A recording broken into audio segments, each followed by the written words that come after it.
On reçoit à l'émission aujourd'hui Chantal Caron. Elle est directrice artistique et chorégraphe pour Fleuve Espace Danse. Et pour l'école de danse Chantal Caron, elle est réalisatrice également. Et elle est outre-mer présentement. Bonjour Chantal Caron. Bonjour.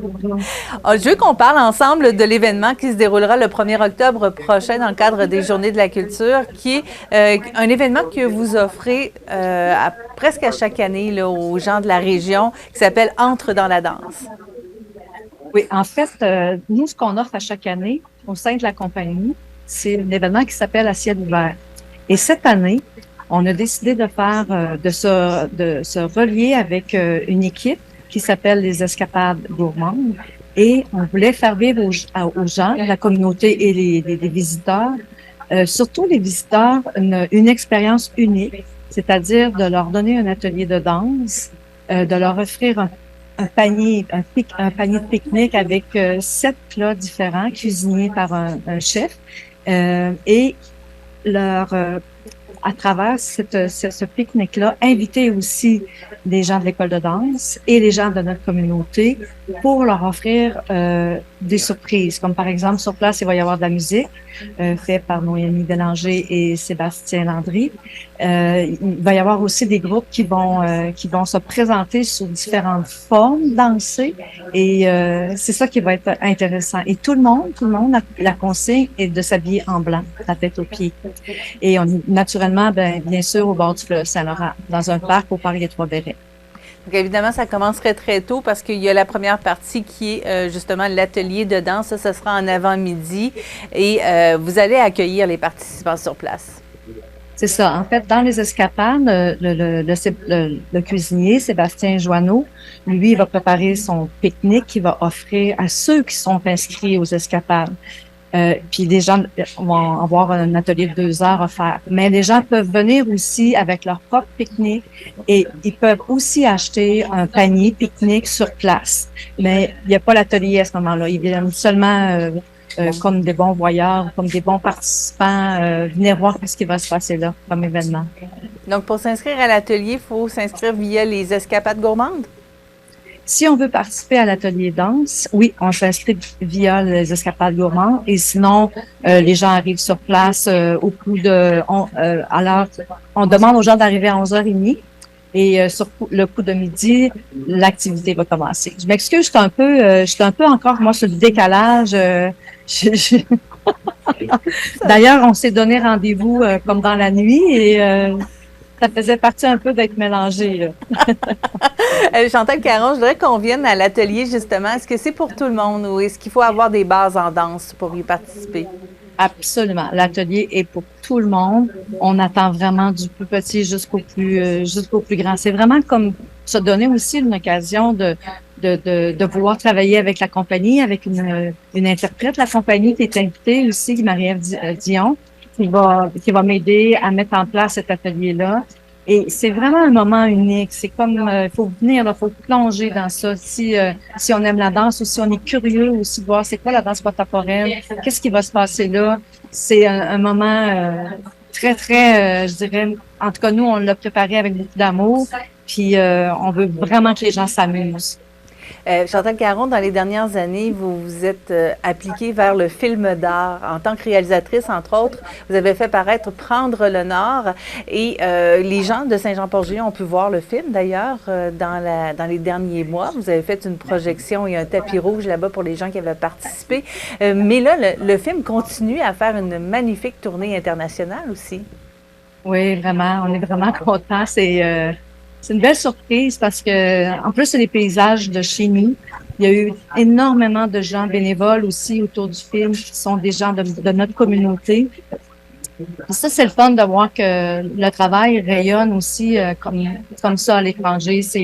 Moi, je trouve ça fantastique. C'est une extension extraordinaire pour les œuvres de Fleuve Espace Danse de pouvoir voyager comme ça, mais à travers le monde. On vient de remporter un festival à Quarantine, un dernier prix en juillet.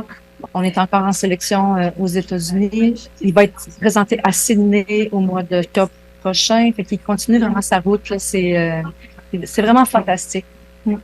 Pourriez-vous me parler des prémices de ce film-là, Le Prendre le Nord? En fait, c'est un travail qui a commencé à peu près, ça fait depuis 2011 à peu près, ça fait une bonne dizaine d'années que le travail autour des oies blanches, de la migration des oies blanches a commencé. On a invité les danseurs chez nous à venir travailler vraiment sur le bord du fleuve. Puis après, pour venir supporter le travail, moi j'ai appelé un chercheur, un biologiste qui s'appelle Monsieur Joël Betty, qui travaille à l'université de Rimouski. Puis ensemble, on a vraiment j'avais vraiment comme envie d'apprendre les habitudes de ces petites bêtes-là. J'ai voulu me rendre aussi au Nunavut pour pouvoir voir de mes propres yeux comment se faisait la nidification. Ça n'a pas été possible, mais je me suis rendue quand même au Groenland, un lieu aussi qui est prisé par les oies blanches. Elles se rendent jusque-là aussi pour faire leur nidification. Et toutes les échanges que j'ai eus avec Joël Betty, et c'est vraiment venu nourrir l'aspect de ce qui comporte la migration des oies blanches, c'est-à-dire qu'elles partent aux États-Unis, en Caroline du Nord, elles traversent tout notre estuaire pour se reposer, pour manger, et après elles se rendent à l'île Billow, au 73e parallèle au nord du Canada, et d'apprendre par exemple que ce sont les plus vieilles oies qui guident les plus jeunes. Elles ont le cou rouge parce qu'elles mangent l'herbe qui est dans la vase, qui est toxique. Alors le poil le plumage, c'est-à-dire des oies plus vieilles, devient plus rouge. C'est vraiment des actes. On a beaucoup à apprendre de ces oiseaux-là et d'ailleurs de tous les animaux, parce que les animaux s'entraident. S'il y en a une, par exemple, une oie qui est malade ou qui est blessée, tout le groupe va l'attendre, va attendre qu'elle guérisse, et avant de repartir, la laisse pas toute seule. C'est vraiment un clan, les oies blanches. C'est vraiment probablement aussi sur d'autres oiseaux migrateurs, ça se passe aussi, mais moi, j'ai appris énormément avec ces magnifiques colliers qu'on a dans le ciel à chaque printemps et à chaque automne. Et de quelle façon ces connaissances-là ont été mises en application vers la danse? Pardon? De quelle façon est-ce que les connaissances que vous avez prises sur l'oie blanche ont été traduites par le mouvement? Ben, par exemple, dans le film, on peut voir les danseurs qui ont vraiment la tête plongée dans la barre du fleuve Saint-Laurent. Alors ça, c'était vraiment pour montrer l'alimentation de cette algue-là. Ensuite, il y a tout l'aspect aussi où est-ce que le cri, le son, tous les mouvements aussi qu'on appelle les attrapés avec les petites pattes. Il y a aussi il y a tout en fait ce que l'humain vit. On vit de la confrontation, il y a de la dualité, il y a l'amour, la population. Il y a aussi tout le groupe, quand le groupe est ensemble. Donc, on a formé aussi un amoncellement de 12 danseurs pour représenter l'union, pour représenter la solidarité entre elles aussi. En fait, je dirais que parfois, c'est pas juste nécessairement en termes de gestuel où c'est venu nourrir, mais c'est venu aussi comme c'est presque devenu à la rigueur parfois spirituel aussi pour pas s'influencer, mais je dirais pour venir comme quand je parlais avec mes danseurs de toute cette solidarité-là, ben c'est aussi pour nous, parce que souvent les danseurs, ils se connaissent pas nécessairement quand ils font des projets artistiques. Alors, c'était aussi de venir supporter toute cette colonie-là, mais versus aussi l'humain. Puis à travers l'art, ben, on apprend tellement sur la nature, on apprend, je dirais, à devenir de meilleures personnes aussi. Puis après, ben, c'est quand ça transparaît dans le projet chorégraphique ou dans l'œuvre cinématographique, ben c'est bon pour pour tous les humains, parce qu'il y a parfois des choses qu'on comprend pas nécessairement quand c'est dit par des scientifiques. Parfois, l'art peut nous servir à dire ou à présenter des choses autrement, puis on rejoint peut-être des cœurs ou des cerveaux différemment. Et le film d'art n'est pas toujours facile, je dirais, au niveau de l'accessibilité, c'est au niveau de la distribution, là, on ne peut pas le trouver partout. De quelle façon est-ce que les gens pourraient voir le film Prendre le Nord? Prendre le Nord est distribué par l'organisme PIRA à Québec. Il est encore dans les festivals, il n'est pas encore en ligne.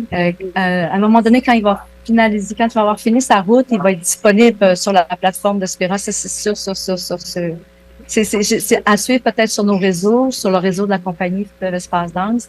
On va sûrement l'annoncer, mais on espère pouvoir le présenter encore parce qu'il y a plein de gens qui l'ont pas vu, des gens de notre région. Tu sais, quand on pense que les gens de Barcelone, les gens du Mexique, les gens de partout dans le monde le voient, puis il y a des gens de chez nous qui l'ont pas encore vu. Ben, c'est comme, moi, j'ai envie que les gens le voient, en tout cas, les gens de chez nous aussi. Donc, on suit bien sûr les actualités de Fleuve Espace Danse sur votre site. Sinon, 1er octobre, c'est un rendez-vous pour les amateurs de danse. Vous vous inscrivez à l'atelier dès la matinée. Sinon, vous vous rendez pour le pique-nique et vous profitez de la beauté offerte par l'école de danse Chantal Caron et la compagnie Fleuve Espace Danse. Merci beaucoup, Chantal Caron, d'avoir été avec nous ce matin. Merci beaucoup et désolée pour tout le cherchage de mots. Bon voyage.